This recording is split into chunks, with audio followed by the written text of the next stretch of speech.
अपने विचारों पर ध्यान दो, क्योंकि वह तुम्हारे शब्द बनेंगे। अपने शब्दों पर ध्यान दो, क्योंकि वह तुम्हारे कर्म बनेंगे। अपने कर्मों पर ध्यान दो, क्योंकि वह तुम स्वयं बनोगे। गलती उसी से होती है जो मेहनत से काम करता है। निकम्मों की जिंदगी तो दूसरों की बुराई खोजने में खत्म हो जाती है। इज्जत इंसान की नहीं होती है, जरूरत की होती है। जरूरत खत्म तो इज्जत खत्म। बोलना सीखिए, वरना जिंदगी भर सुनना पड़ेगा। उड़ने में बुराई नहीं है, आप भी उड़े, लेकिन उतना ही जहां से जमीन साफ दिखाई देती हो। सिर्फ वो लोग आपकी परवाह करते हैं जो आपको तब भी सुन सकते हैं जब आप चुप होते हैं। चिंता उतना ही करिए जितने में काम हो जाए, उतना नहीं कि जिंदगी ही तमाम हो जाए। आप अपने शब्दों को चाहे जितनी भी समझदारी से बोलिए, लेकिन सुनने वाला अपनी योग्यता और अपने मन के विचारों के अनुसार उसका मतलब निकालता है। यकीन करो, जो तुम्हें भूल चुका है वो भी याद करेगा, बस उसके मतलब के दिन आने दो। कहानी जिंदगी की यही है कि इसमें मनचाहा किरदार नहीं मिलता।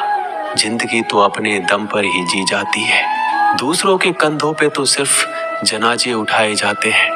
आपकी मुस्कान आपके चेहरे पे भगवान के हस्ताक्षर है। उसे अपने आंसुओं से धुल ले या क्रोध से मिटने ना दे। कोई भी व्यक्ति हमारा मित्र या शत्रु बनकर संसार में नहीं आता। हमारा व्यवहार और शब्द ही लोगों को मित्र और शत्रु बनाता है। जो व्यक्ति हर वक्त दुख का रोना रोता है, उसके द्वार पर खड़ा सुख बाहर से ही लौट जाता है। जिसके पास उम्मीद और आस है, वो जिंदगी के हर इम्तिहान में पास है। हर कोई अपना नहीं होता, और यही सच है। कितने अजीब है ये जमाने के लोग, खिलौना छोड़कर जज्बातों से खेलते हैं। महान दिमाग विचारों की चर्चा करता है, औसत दिमाग घटनाओं की चर्चा करता है, और छोटा दिमाग लोगों की चर्चा करता है। अहंकार ना पालिए जनाब, वक्त के समंदर में कई सिकंदर डूब गए। इन 5 जगहों पर हमेशा चुप रहना सीखिए। पहला, जहां आपके शब्दों की कोई कीमत नहीं। दूसरा, जहां बोलने के बाद आपको पश्चाताप ना करना पड़े। तीसरा, अगर आपके बोलने से किसी का दिल दुखता हो। चौथा, अगर आप गुस्से में हो, क्योंकि इंसान गुस्से में बिना कुछ सोचे समझे कुछ भी बोल देता है। और पांचवा, जहां आपको समझदारी से कोई सुनने वाला ना हो। किसी का कष्ट देखकर अगर तुम्हें भी कष्ट होता है, तो समझ लेना तुम्हारी आत्मा में परमात्मा विराजमान है। सिर्फ सुकून ढूंढिए, जरूरतें कभी भी पूरी नहीं होती। जिंदगी में सारा झगड़ा ख्वाहिशों का है। ना तो किसी को गम चाहिए, ना किसी को कम चाहिए। जिसके इरादे हमेशा साफ होते हैं, कई बार लोग उसी के खिलाफ होते हैं। जो तुमसे तंग आ जाए उसे छोड़ दो, क्योंकि बोझ बन जाने से याद बनना बेहतर है। झूठ की खरीदारी ज्यादा दिन तक नहीं टिकती। सच एक ही सही अंत तक साथ देता है। किसी इंसान के आज को देखकर उसके भविष्य का मजाक मत उड़ाओ, क्योंकि इस समय में इतनी शक्ति है कि वो कोयले को भी धीरे धीरे हीरे में बदल देता है। समय जब फैसला करता है तो गवाहों की जरूरत नहीं पड़ती। इंसान का काम तमाम करने वाला शब्द है। कल करूंगा, ना तो अधिक बोलना अच्छा है, ना ही जरूरत से ज्यादा चुप रहना। जैसे बहुत अधिक वर्षा होना भी अच्छी बात नहीं है, और बहुत अधिक धूप भी अच्छी नहीं होती। विचार कीजिए, हमारा जन्म हमारी मर्जी से नहीं होता, ना हमारा मरण हमारी मर्जी से होता है। इस जन्म मरण के बीच में होने वाली सारी व्यवस्था हमारी मर्जी से कैसे हो सकती है। जिंदगी में हर मौके का फायदा उठाओ, पर किसी के मजबूरी का नहीं। अगर जिंदगी मौका देती है तो धोखा भी देती है। जिंदगी की सबसे अच्छी दवा है जिम्मेदारी। एक बार पी लीजिए साहब, जिंदगी भर थकने नहीं देगी। जीवन में प्रयास सदैव कीजिए। लक्ष्य मिले या अनुभव, दोनों ही अमूल्य है। जिंदगी में तकलीफें तो हवा के झोंकों सी होती है, जो आती है और चली जाती है। पर ये जब जब आती है तो सभी के नकाब उतार कर जाती है। जो आपने सोचा है जरूरी नहीं कि वो मिल जाए, मगर जो भगवान ने सोचा है वो आपको जरूर मिलेगा। इंसान कर्म करने में अपनी मनमानी कर सकता है, मगर फल भोगने में अपना वो होता है जिसके साथ बातें खुलकर की जा सके।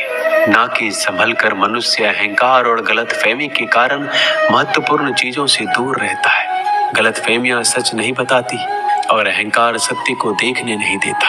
अगर आपके साथ जिंदगी खेल रही है तो आप निश्चित ही एक बेहतरीन खिलाड़ी होंगे। जिंदगी का काम है ठोकर मारना। बिखरना है या निखरना है ये तो आप पर निर्भर करता है। आज तुम्हारे जीवन में कितनी मुसीबतें हैं इससे कोई फर्क नहीं पड़ता। फर्क पड़ता है तो बस इस बात से कि तुम उसका सामना कैसे करते हो।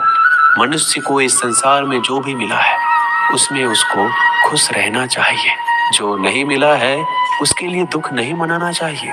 इंसान ने जितना उसके लिए सोचा है भगवान ने उसके लिए उससे ज्यादा सोच कर रखा है।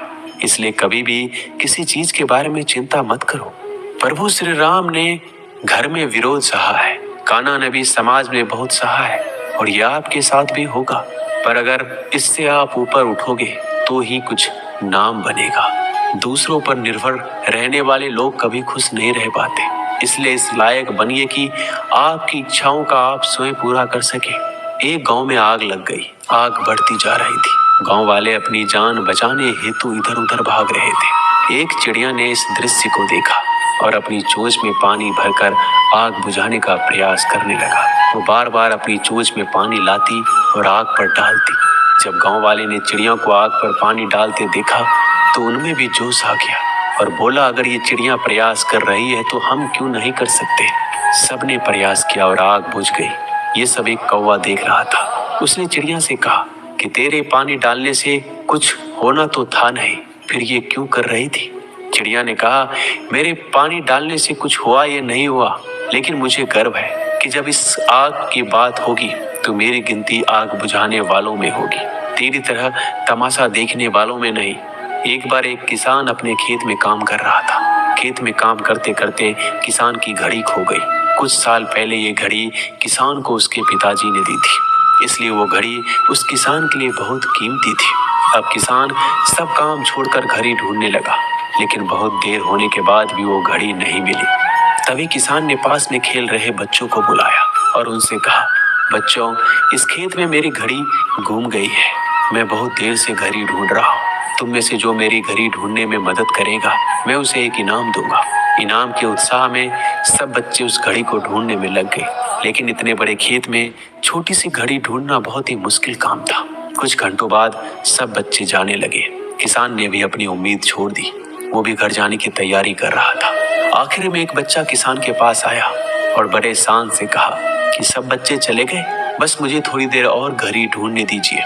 किसान ने कहा, ठीक है, मैं कुछ देर बाद आता हूँ, तुम देखो जब तक घड़ी मिलती है या नहीं। किसान जब 20 मिनट बाद आया तब बच्चे के हाथ में घड़ी थी।